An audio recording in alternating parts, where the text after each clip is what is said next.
From Chicago's Can TV, a look at the week's events is reported in the newspapers, in the blogs and online, and on radio and TV.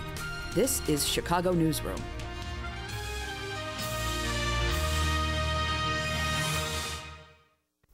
And hello again. Welcome once again to Chicago Newsroom here on Can TV. I'm Ken Davis, welcoming you back, saying thanks for joining us again another week. One of the last, maybe one of the last weeks when you'll be able to take a nice slow drive down Lakeshore Drive for nothing until they get their hands on. Can you imagine those big toll booths at the Wilson? I don't know. It seems weird. So anyway, we got a lot of budget alternatives that we could be kicking around today, but we're probably not gonna, because we've got two what I consider to be special guests with us today. Mick Dumke's here from the Reader, and Salim Muwakkil from WVON and In These Times. Both have been on the show before. And I decided I wanted to have you both here today because I think we should spend the entire half hour talking about Ozzie Guillen. Not enough's been said yet. Right. So that's our purpose here, is to fill in the gaps. So if there's any little insights you have about it.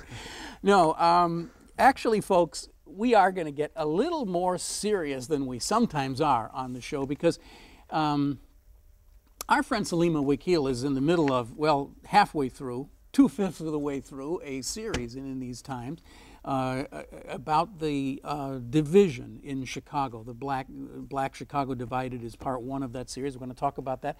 Mick Dumke, along with Ben Joravsky, also did a piece in the Reader just recently about the grass gap. What are the numbers? If you get arrested for marijuana possession in Chicago, you are how many times more likely to be black than white? 15 to 1. 15 to 1. And if you go to court and get convicted, you are, I don't remember the ratio, but it's 76% of people arrested, 89% convicted, and I think 92% of people incarcerated for marijuana possession. For possession, we're not talking about manufactured delivery, dealers, running a grow house, anything like that. Right. Just for possessing marijuana. So what you're saying is, if you possess marijuana and you happen to be white, then there's like a much better chance that you will not end up in jail for that. That's correct. Than if you happen to be African American. Very small chance. Well, it was a very good piece, and the material that you're doing in These Times, Salim, I think is very similar to that. And we just thought that we ought to just sit down and really talk about the stuff that's kind of like in the second tier of the news when you talk about these statistics and the kinds of things that are going on. Among the absolutely just mind-boggling statistics that you show are the statistics for unemployment. Unemployment, we all know that black males across the country are more unemployed than other demographic groups. But in Chicago and in certain zip codes in Chicago, the number is just overwhelming. It's overwhelming, and it reflects other dislocations in those particular neighborhoods, a lack of services, crime statistics, all of those pathologies that you associate with inner city, existence are in a very high degree in Chicago. I mean, it's at a point in certain neighborhoods where, it's very difficult to find someone employed. The underground economy is by far the most vital commercial activity going on, by far. Mm-hmm. There's no the only commercial activity in some places. In some neighborhoods. Yeah. So this is a kind of a weird. I just want to tell you my own feeling about this. I read the material that you guys wrote and immediately thought, we got to get them on the show. We got to get them on to talk. And then the other part of me, the showman in me, says, oh, people are going to be watching the first 2 minutes of this show and they're going to say, ugh, another show about, black pathology in Chicago and people getting arrested. Well, what else is on? What's on Channel 20? So I don't know. I honestly don't know how to phrase this conversation, because there is that bias about, well, we all know about this. We all know there are these problems. Why are you telling me more about this? The thing is that they're a lot worse than you think they are. Absolutely. And they actually have effects that ripple out into every other part of our economy, into every other part of our society. Well, yeah, this is costing us money. These pathologies aren't just unjust, which of course they are, and probably people are, if people are tired of hearing about them, sorry, but they are unjust. But beyond that, yeah, I mean, I think one of the issues that's driving me to continue to look at the underground economy, the war on drugs, is just, this is costing us just millions and millions of dollars a year. And then the opportunity costs of people who are smart, talented, being unable to go forward. And you know, our economy on the whole is being held back by some of the things we're talking about here, by the war on drugs, criminalization of people who are trying to make a living. And let's be clear, for all those people out there who are skeptical, yeah, individuals make bad decisions. People have choices. They could go on in school, whatever. They don't have to be out in the corner selling. But we all know the range of choices is limited for certain people. And, you know, as Salim said, I mean, this is the functioning business. This is, you know, if there's a corporate town, if some of these neighborhoods are corporate towns, the corporation that's employing people is the drug trade. And, you know, we wonder, sometimes people from outside these communities wonder why there's not more cooperation with police. I mean, there are lots of long-time homeowners in these communities who are frustrated by the violence and the drug dealing. They feel under siege too. But the reason there isn't a major uprising is because so many people are subsisting on this. I mean, there are people who are paying their mortgages themselves, who are able to sustain themselves because of this underground economy. So it's a complicated problem, I think. It's a complicated set of problems even. And, you know, Mayor Bloomberg of New York recently made a statement that I think once people understand exactly the import of the statement, they'd be a lot more interested in this issue as well. He said that we're on the verge of some major urban insurrection unless we do something drastic. And he has done something drastic himself, is you know, offering his own personal fortune as part of the solution and trying to educate people who are chronically miseducated. This drug war, for example, it takes people, it siphons young people out of their communities. That's agency and energy that's being siphoned out at the primary age of family formation. And so that has reverberations in the family situation in the African American community, where you find so many females are stuck raising children without the other parent providing any assistance. And that's because many of them are incarcerated, and then when they get out, you know, there are very few avenues open to them. There's no rehabilitation process, and so it's a cycle that is becoming so onerous and so destructive to our entire society. We have to pay attention to it. Well, you've written eloquently, and again, I just want to recommend In These Times. Just go to In These Times and look for Salim Muwakkil. You'll see these. You've written so forcefully about the cleavage that's happening within the African American community between these two, you use the term almost tribes of people who, I mean, you get into a certain age thing here, but those of us who are, you know, approaching 60 or around 60, the boomers, we boomers came up at a time when there was real promise of sort of racial equity in this country, and many of us, both black and white, firmly believed in this and really thought that we were going to live to see this day when this thing, whatever it was going to happen. And we're now all finding that it's being ripped asunder by this class warfare that's developing. And it puts everybody on different sides than they ever were before. It gets really confusing. And there are so many things that you've written about it, but I mean, just the idea that Black Chicago, the middle class Black Chicago, the success of this cohort of Black Chicagoans who built an economy and built a culture and a society, and now find it threatened by people who are they're just going around shooting everybody up.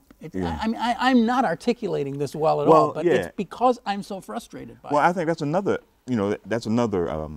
aspect of this incarceration epidemic is that the class divisions that have traditionally riven Chicago and other black communities have been exacerbated by this, because it added to the what we used to call the underclass complex is this issue of being an ex-inmate, ex-felon, right. Which restricts any future progress in a lot of ways. And so I was absolutely taken aback myself by the depth of animosity, the class animosity that I encountered in doing this piece. Both directions.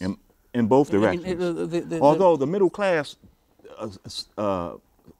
feigns a kind of distance, like, you know, I have nothing against, you know, I'm trying to help.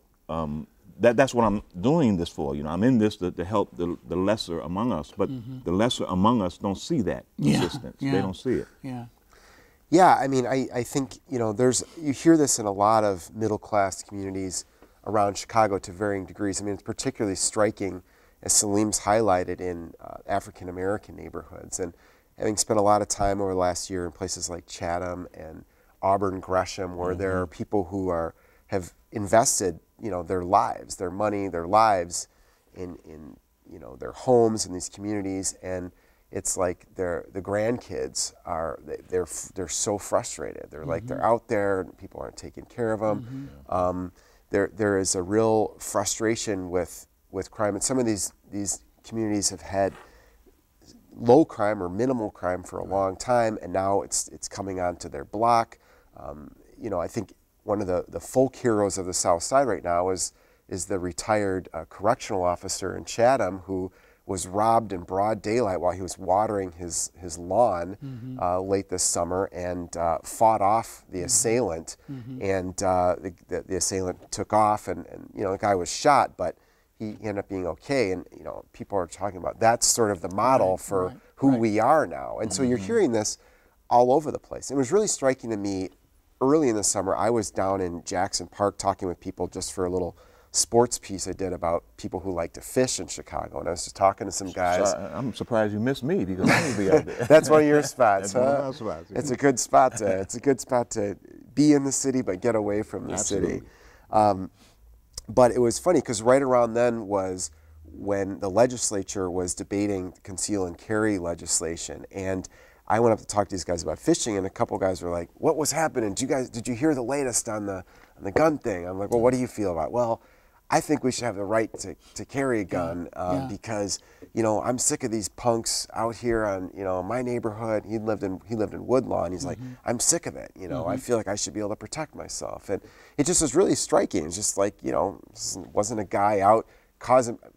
Not only was he not causing problems, he was a citizen who was just enjoying his life, and it's just like, hey, this is an issue. You know, in the sweep of time, there are certain issues that very quickly change. They just kind of they rip themselves apart in front of our very eyes as we're watching them. And this one is one that has really just come out of nowhere and really shocked me, is this notion that maybe guns are okay for the good guys to have. And I think, again, there's a very deep racial component in this, because I personally, you know, for all of my life, my attitude is, if there were some way to go back and collect every single gun and melt them down, then we would have a utopian society. We wouldn't have to worry about this. So we have to make sure that we have as few people with guns as possible, and that's always been my view.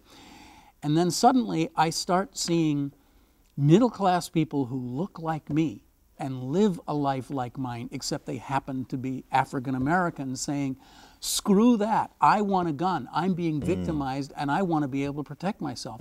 And then I find myself standing here saying, I got nothing. I got no argument for you. Well, but guns are bad. They hurt people. Well, yeah. So in the space of a very short period of time, that issue has just kind of like turned itself inside out. I'm not sure I'm happy about it, but that's what's going on. Yeah, and you know, I tend to share your sentiments on this, Ken.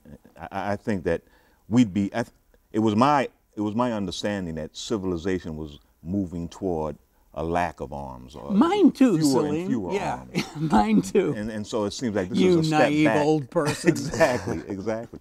But you know, in my reporting, I ran into some folks, a group of people, about 20 of them so far, and I think there are others in other neighborhoods who have decided that they're going to actually take some vigilante action. Yeah. They have made the decision that they're tired of being victimized by these young guys and some old guys who are armed and they're not. They don't the concealed carry. They want that, you know, they're fighting for it, but they're not waiting for it. And they're taking their action. I don't know if they've done anything yet, but they're certainly on the verge. And you know, you just touched on this before, but man, this is something that just scares the heck out of me. This notion that we might actually, as a society, be a lot closer to kind of a horrible incident, to some kind of insurrection here, because there are so many different groups that all seem to be lining up and pointing their weapons at each other at this point. This has nothing to do with any of this, but I took the Blue Line today down, and as I was walking down the stairs in the platform, there was a couple. I had to turn around to look at them. They were, you know, millennial types, maybe 30, 35, white couple, and they were speaking very loudly in some of the most vulgar and just disgusting language you can imagine. And the essence of what they were saying was, I'm having a hard time in my life, and it's all because of those colored people. They're causing this problem. And that they could have this kind of just blatantly racist conversation with each other in a very loud way in a crowded area on the CTA was, I don't know, it's just one of those, it's just like another little stick on the fire that just makes me very concerned about this stuff. And I don't know what people of goodwill at this point are supposed to be doing. Well, I do think people feel emboldened to say whatever's on their mind without the filter right now, because the recession, people are frustrated. If you have a job, you feel lucky, but you feel stuck because you really can't go anywhere else. And then there's the millions of people who don't have a job or are underemployed. And so everyone knows this is going on, but I just think there's a collective frustration. And people are venting about this, that, and the other right now. And sometimes it comes out in these forms, and you hear it in different ways, whether it's someone who's literally ranting in a very outwardly racist way, or whether it's cleaned up a little bit. People just feel license right now, I think, to put everything out there. You know, I'm frustrated, and you see it in a more polished political format with anti-union sentiment, for instance. Right. It's when I argue with people about this, they're sort of like, well, they're getting all these benefits and blah, blah, blah, blah, and nobody else has that. And, you know, at one point in time, there was the mentality that was a model. That was something that we're all supposed to be going for. Now it's like, to hell with it. Exactly. You know, the rest of us don't have that kind of security, so they shouldn't either. And it's, these are tangential kinds of things, but, you know, I think we all see this as just like, it's a time where people feel deeply frustrated. And we'd like to make a quick point about the gun thing. I think people for a long time in a city like Chicago have had guns, and it's been not openly acknowledged because the political reality was that this was something that good people were on the side of fewer guns, even though quietly people had guns, whether they bought them themselves or their uncle handed off to them, or they kept it in the bedroom. It just was something that made them feel just a little bit better, even if they never registered or did anything like that.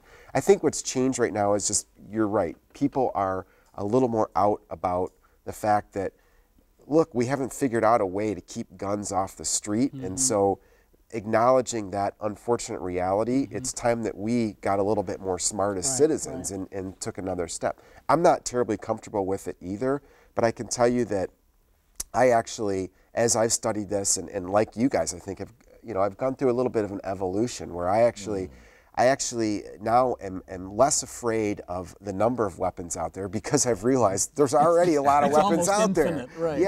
I'd rather have this out in the open and have people go through training, more people go through a training process, and just, be clear about what the risks are of having a weapon and make that very public. Well, of course, I guess that's again maybe we're all traveling down the same road, but I guess my feeling about it is then let's treat them like cars. Let's license them. Let's say that it isn't a right but a privilege. It's something that you have to earn by having gone through the training, by paying the fees to have it and all that. Of course, then I hear it already. It's like, but the people who really going to be shooting you up, they're not going to go through that process. That's right. So I don't. Well, that's true, but that's true with cars too. Right. I mean, the people who get in accidents who haven't gone through training, who don't have insurance. Absolutely, and we as a society punish people for not jumping through those hoops, and I think we should do the same thing with guns. Yeah, I mean, I hear that, and that's probably the pragmatic way to look at it. It seems to me, though, that it is a concession to a step back in civilization. It's a concession to retrogression, I guess you can say. It distresses me that we have to even go there. But we may have to. What are you hearing on WVON? I mean, you talk for hours to people mostly in the black community. Do you feel that there's a real movement in this? Very strong support for concealed carry. Very strong. Yeah. In fact, if you speak against it, you're likely to face a lot of ridicule. And people can't understand why the political leadership is resolutely against it, or seems to be. That's changing a bit too. And I think you're going to see it change. Yeah, that's changing. Absolutely. And I mean, I think it's fascinating to me that it's going to be the black electorate that's going to drive. Yeah, that. I think so. Because white people cannot respond to a large number of what they perceive to be articulate black people saying, you can't deny this from me. You can't let me not have this. So they're like, well, okay. And we're really just talking about a segment of the white population for that matter. Right, We're talking about Absolutely. urban and suburban liberals for the most part, middle class. What they used to call lakefront liberals. Yeah. Exactly, exactly. Where I grew up in Michigan, you know what? Didn't matter. Everybody had guns. I mean, people went hunting. It was not the same. So what do you make of this?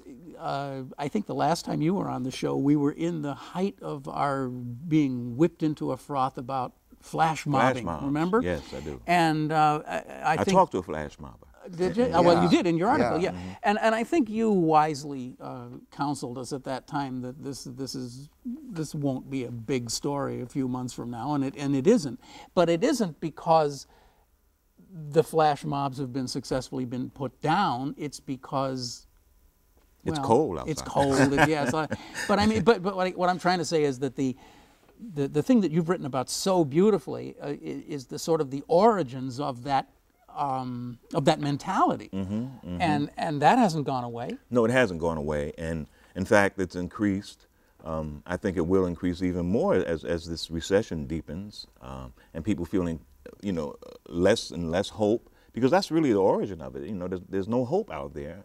People feel that there's very little prospect for progress, and not just employment, but chances to increase your education, to better your marketability. All of those kinds of gestures of outreach are disappearing in the African American community, and with no alternative. Yeah, as always happens on this show, we've come down, believe it or not, to our last 5 minutes. And I know we're not going to solve this problem or give any great advice to anybody, but we do have a new police superintendent, and he's hard to pin down. It's hard to figure out where he's at on this stuff. So I'll turn the last 5 minutes over to you guys to be a kitchen cabinet for Gary McCarthy. What do you want him to do? What do you want to advise him as he tries to take on this police-community relations issue? Well, Mick has written about this pretty eloquently, that this community policing issue. I think that should be revived. All of the people I talked to in the police segment of this story, of this series, says they advise the police to be much more community oriented, to lose some of its to pull back on the drug war. I mean, there are some who even say let's get rid of that drug war. I mean, increasing numbers of very official voices are beginning to. You're taking guys off the street. They have to go do paperwork for 2 hours for some tiny pot bust. It seems crazy. Absolutely, absolutely. So I would urge him to be less concerned with these kind of petty arrests, which he may have an affinity for because he came from a police department that was, the whole broken windows theory, where where you go after the minor offenses. I would but when hope, there are so many major offenses, it's like, how about we? Yeah. I don't know. But he said some things recently that reveal he may have much more sympathy for the community in ways that other police superintendents didn't, and so it may represent something new, a positive change. I'm not hopeful, but it may. You're nodding in. Well, no, I'm nodding in the fact he said these things. Gary McCarthy is very smart. He's a shrewd political operator, which I actually think is very important for his job. But he understands what's going on at the community level. I do really believe that. Now, what he can actually do as the superintendent of a giant city police force, he's probably a little bit limited. So, but I do think Salim's point about community policing, very, very important. Revive community policing, not the CAPS program, but community policing in the original intent that this is fighting crime, preventing crime is a partnership with the people in the neighborhoods. You cannot, it's cliche, but it's true, you can't arrest your way out of these problems. Well, I mean, unfortunately, it's a half-hour discussion right there alone, just the thing about community police relations. The paramilitary paradigm is something I think is going to be increasingly questioned, and it may require an attitude shift, like you're talking about, in concealed carry. When you're perceived as an occupier, then you get treated like an occupier. Precisely the case. Yeah, help people on the block, work with their neighbors to keep the kids inside and safe and to deal with abandoned buildings. You hear this happening at certain community meetings, community policing meetings that are well run where the people are involved. This already is happening. I just think that there needs to be a reinvestment in getting right down to the block level to help people deal with this stuff. We lose track of the fact that the overwhelming majority of citizens in Chicago or anywhere else really are decent people who want good lives for themselves and don't want to be shooting anybody in all or neighborhoods. get shot. In all neighborhoods. Every neighborhood, and especially in these neighborhoods that are so beleaguered. Right. I mean, you'd be amazed at the kind of strong sense of conservative solidarity and conservative values that you find in these communities. Absolutely. All right. That's going to have to wrap it up. I strongly recommend that you check out the Grass Gap in the Reader. Ben Jarofsky and our friend Mick Dumke here wrote that. And of course, Salim Muwakkil, In These Times, a series that he's working on for them. It's really good reading. A little bit of a different tone to the show today, but we got to talk about these things. It's really important. I'm really glad you stuck with us all the way to the end of the show today. Thanks so much for watching. You have been watching Chicago Newsroom. It's a community service of CAN TV, and you can find us here on cable, but you can see this and other programs online at cantv.blip.tv, and you can check us out there. You can subscribe on iTunes. You can listen to us as an audio podcast, which is really cool, and a lot of other things. We will be back next week. That's a threat and a promise, and we will catch you, and we'll have a whole new thing. Terry Mazzani is going to be on the show next week. It'll be kind of interesting. Hope you'll see it. Check us out next week on Chicago Newsroom. Thanks for watching. I'm Ken Davis. Bye.